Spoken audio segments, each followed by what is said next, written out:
Clara's body was almost mistaken for a fallen branch, curled beneath a veil of snow at the base of an old pine. Jeb Caldwell's stallion reared when it caught her scent, and that's what made him look.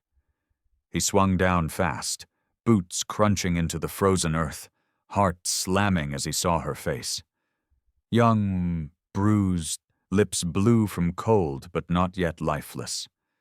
She couldn't have been more than 20, though her torn dress and bloodied legs told a story of miles walked through hell. Her skin felt like ice when he touched her cheek, but there was breath. Shallow, desperate, but there. "Stay with me," Jeb muttered, wrapping her in his coat, pressing her against his chest. She didn't speak, didn't move. But when his gloved hand brushed a silver chain buried beneath her collarbone, her body jerked slightly. He tugged it free, revealing a locket, delicate, feminine, expensive. Inside was a folded scrap of paper, ruined by snow and time. But one word still screamed through the smudged ink: Vanderholt. Jeb's breath turned to steam. That name hadn't echoed through these woods in 7 years, not since the Vanderholt family's private train derailed in fire and mystery. They were declared dead, all of them, especially the heiress, who would have been just Clara's age by now. He stared down at her again, pale, fragile, and holding a secret the world thought buried. "Hell no," Jeb whispered. "You're not dying here." He hoisted her into the saddle, mounting behind her, holding her limp form upright as his horse galloped toward Caldwell Ranch. No one questioned Jeb Caldwell, not the men who feared him, not the bankers who envied him, not the women who whispered his name like a curse. But as the cold wind sliced across his face and Clara's head rested against his shoulder, something cracked open in him. Something old. Something dangerous. He didn't know who she was. Ghost, con, or the last survivor of a forgotten bloodline. But whoever Clara Vanderholt turned out to be, Jeb knew one thing for certain. She wasn't just a girl lost in the woods. She was the key to something much bigger. And now, she was under his roof. That meant whatever storm was coming, he was already in its path. Clara opened her eyes to flickering lantern light, and the warmth of wool blankets pulled tight around her.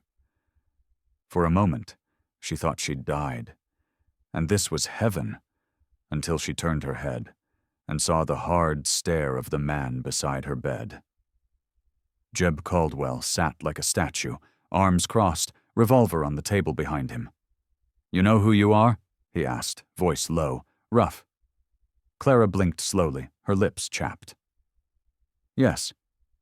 "Then say it." Her throat burned as she whispered, "Clara Vanderholt." His jaw tightened, confirming what he already suspected. "You were supposed to be dead." Clara tried to sit up, pain surging through her side. "Everyone was," she rasped. "They made sure of it." Jeb leaned forward, his face inches from hers, his expression unreadable. "You tell me who they are, right now." But Clara only shook her head. "Too many ears, too many hands paid to stay quiet." She coughed, curling slightly. "You shouldn't have brought me here. You'd be dead if I hadn't." "I still might be." Jeb stood, pacing. He was a man who built walls around everything, his land, his business, his heart. But this girl had slipped through them like smoke. He'd saved lives before, on battlefields, in stampedes, even from outlaws, but never someone whose very name could reignite war among men in suits. "There's a price on you, isn't there?" he asked. "Not officially."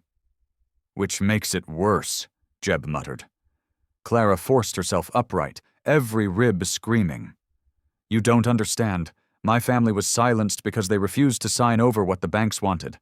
A land deed. My father hid the last copy. I'm the only one who knows where." Jeb's boots echoed as he walked to the window. The snowy plains stretched wide. "Why tell me?" "Because I saw your name in the old journals. Caldwell Ranch.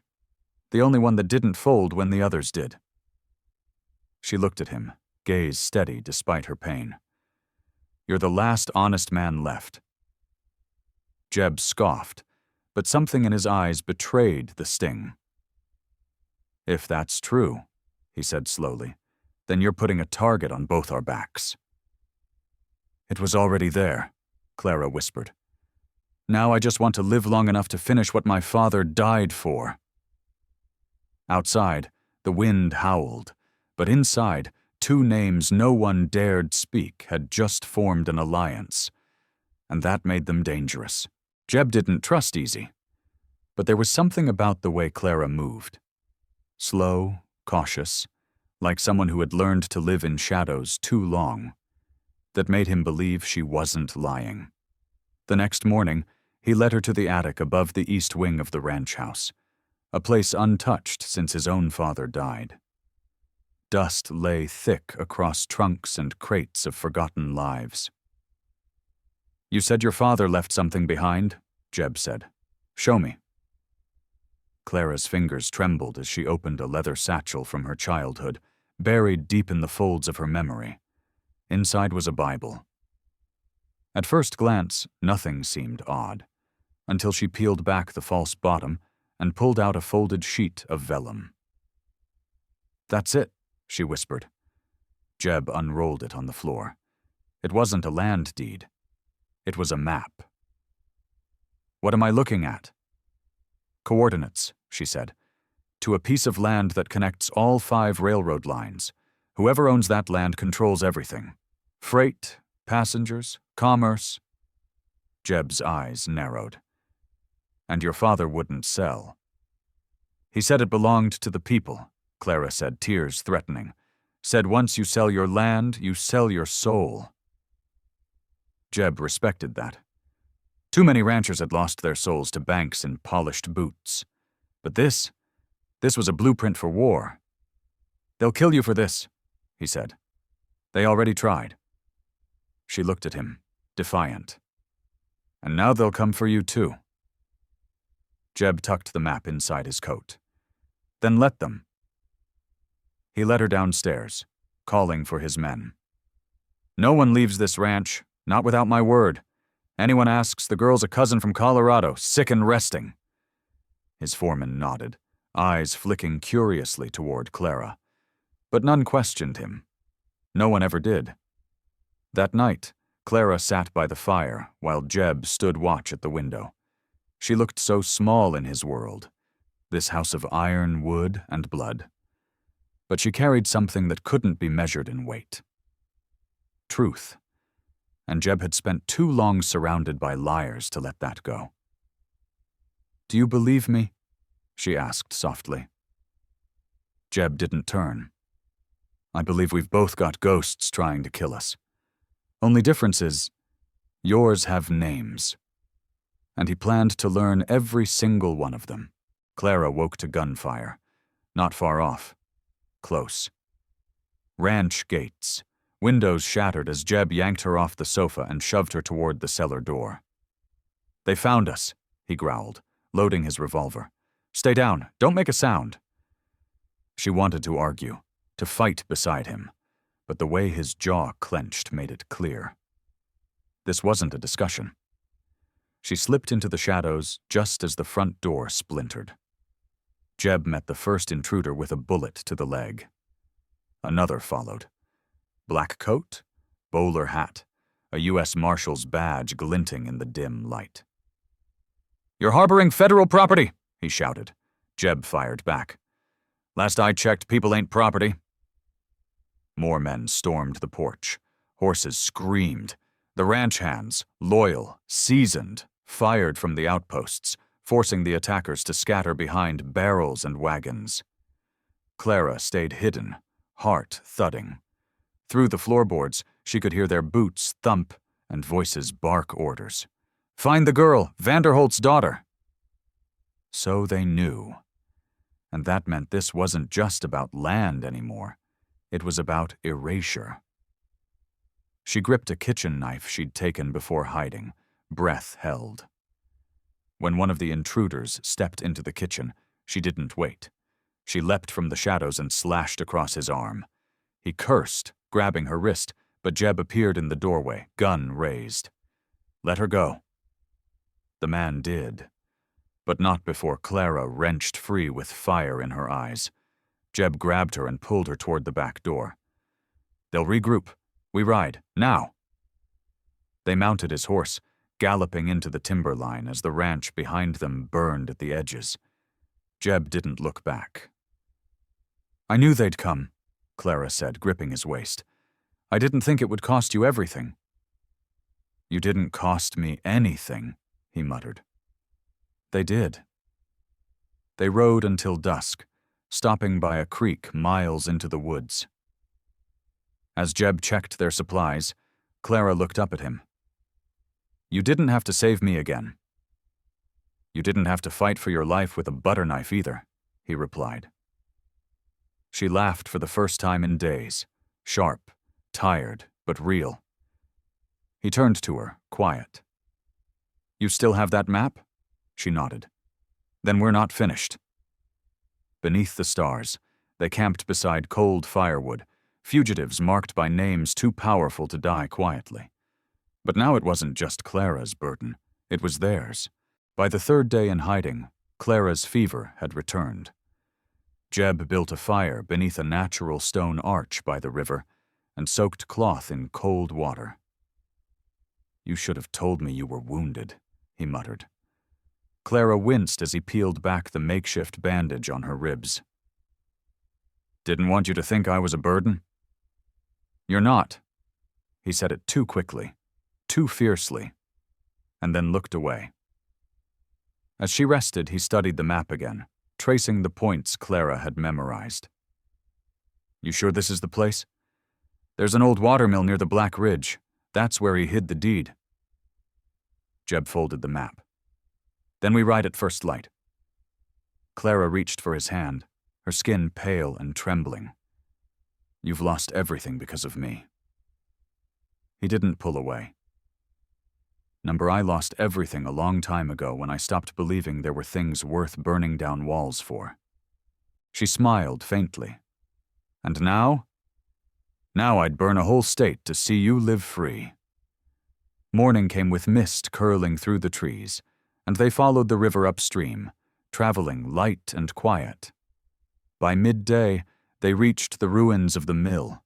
Burnt wood, collapsed beams, vines choking what was once industry. "There," Clara said, pointing to a stone cross embedded in the ground. Jeb pried it loose, revealing a sealed tin cylinder buried deep in earth. Inside was the deed, real, notarized, sealed with her father's crest. It declared Clara Vanderholt as sole heir to over 6,000 acres of strategic land. "This is everything," Jeb whispered. Clara nodded, tears welling. "And now we run." But she was wrong. A rifle cracked from the ridge. The tin can exploded in Jeb's hands. He tackled Clara to the ground as bullets rained. "They followed us," she screamed. "No, they were already here," Jeb growled, pulling her into the mill's cellar. He pressed the deed to her chest. "You carry that no matter what. You get out, you live."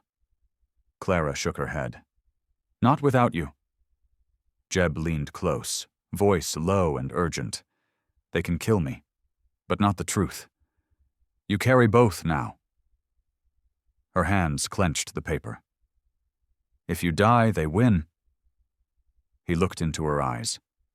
"Then let's make damn sure neither of us dies today." And outside, the battle for the truth began. Gunfire echoed off the canyon walls as Jeb and Clara fought their way through splinters of the crumbling mill.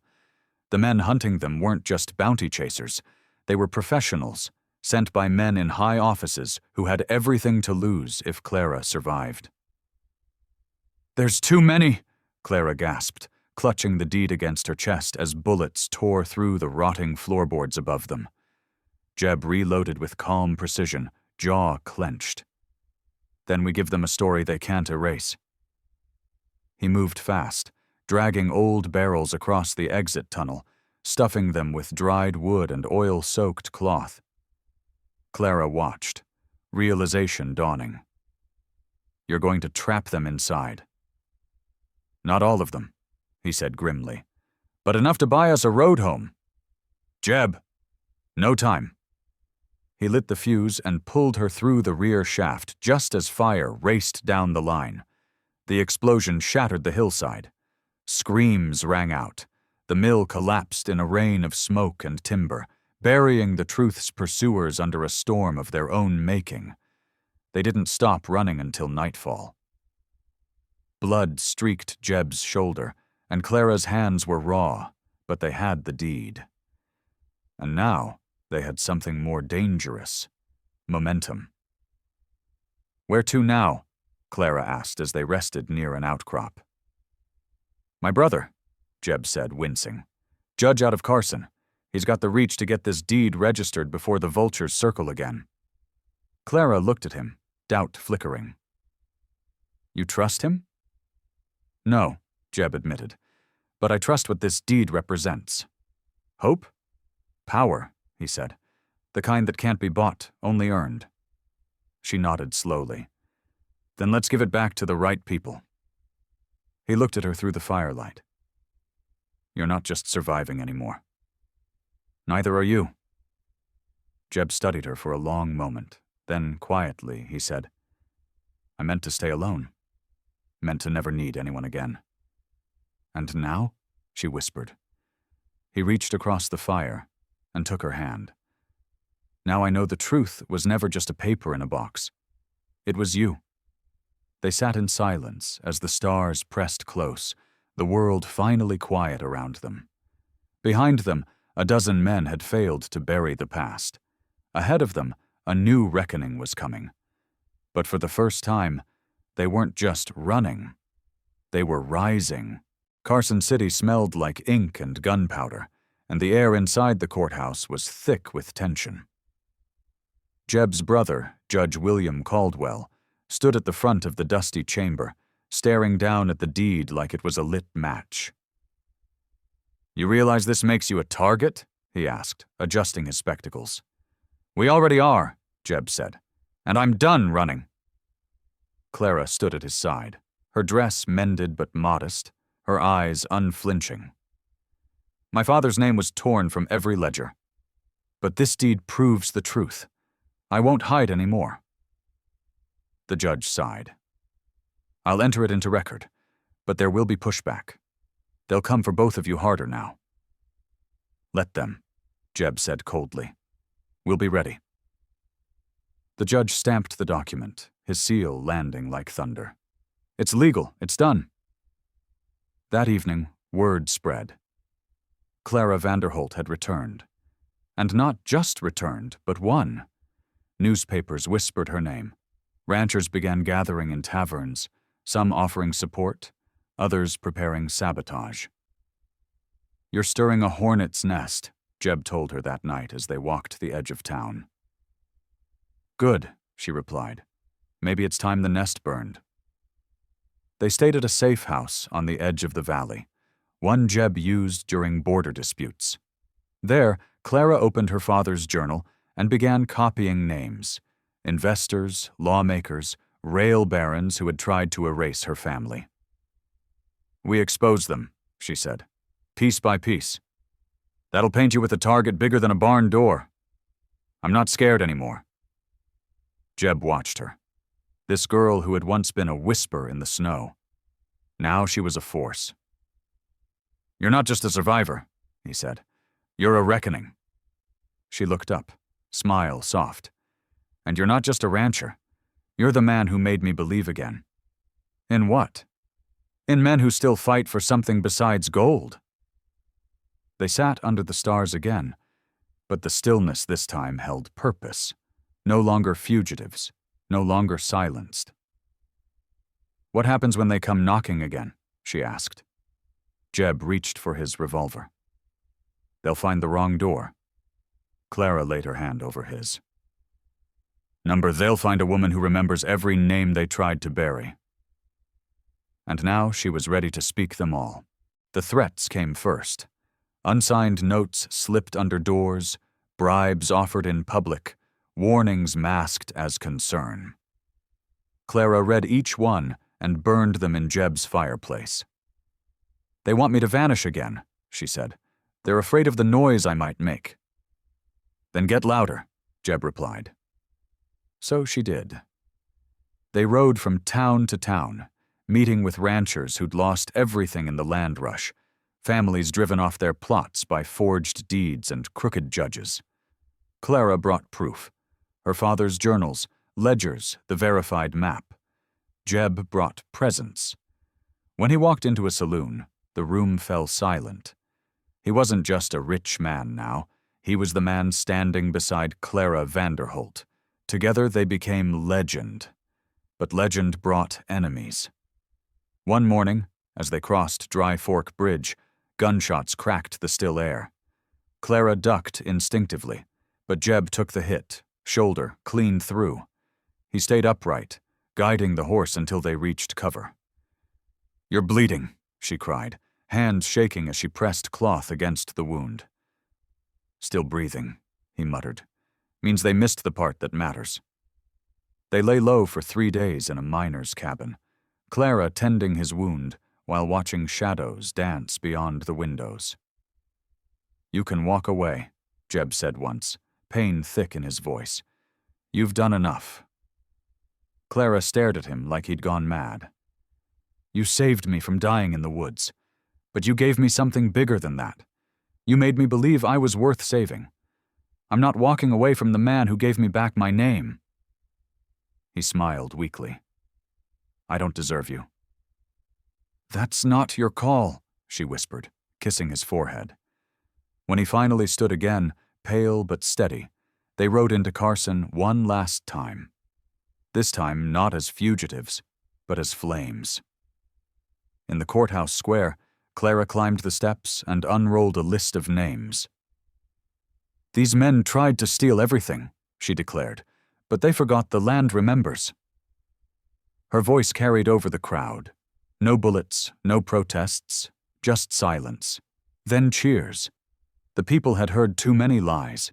It was time for truth.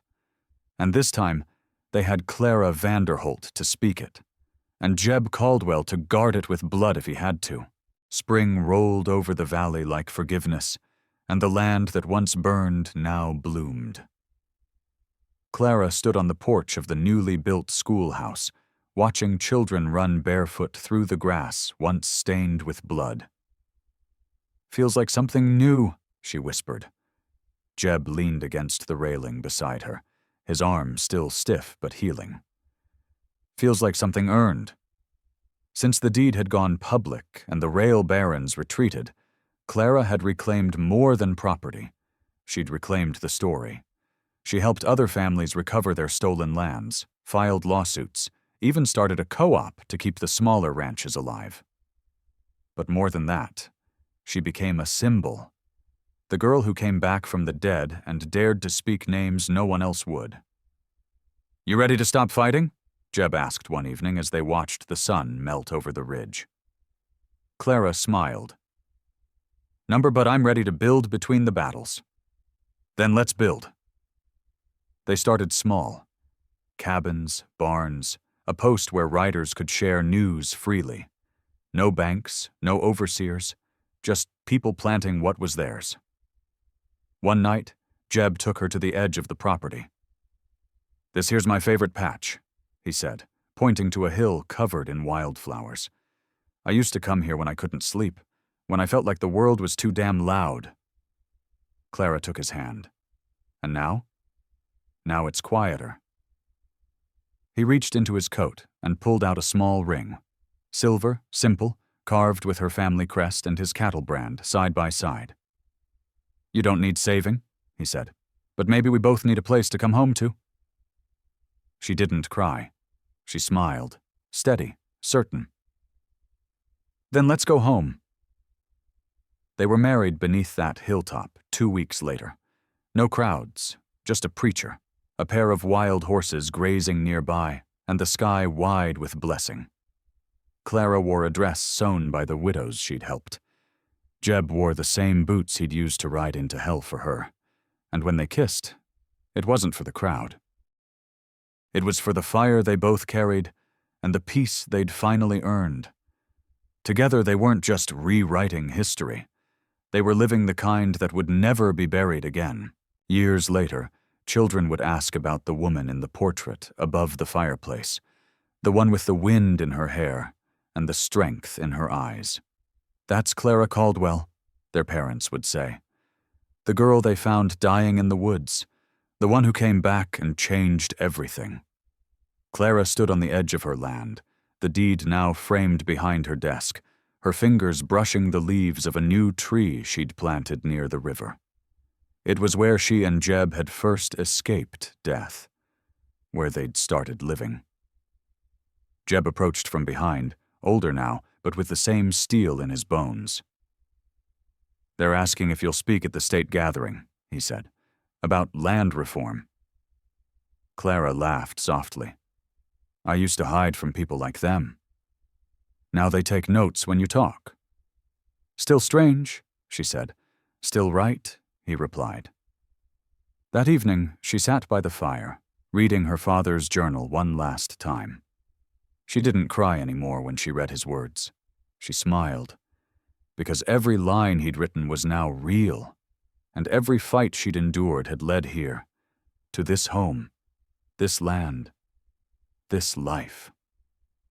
Later, Jeb found her standing at the doorway, watching the moon rise. "You thinking about the past again?" he asked. "No," she said. "I'm thinking about the girls who'll never be buried like I almost was. Because of you. Because of us." He wrapped an arm around her waist. "I ever tell you how lucky I was to find you out there?" She turned to him, face soft in the firelight. "You didn't find me. You chose to stop. That changed everything." He kissed her then, slow like memory. And when they parted, Clara looked out over the land that once tried to erase her and smiled. "They tried to write me out," she whispered, "but now I'm the one writing the ending." And what an ending it was. A survivor reborn into a builder, a girl left for dead turned into a woman with a voice that moved counties. And beside her, the man who gave her not just safety, but purpose. Together they built a home, not of wood and nails, but of truth. And now it was her name the valley echoed long after the wind stopped moving.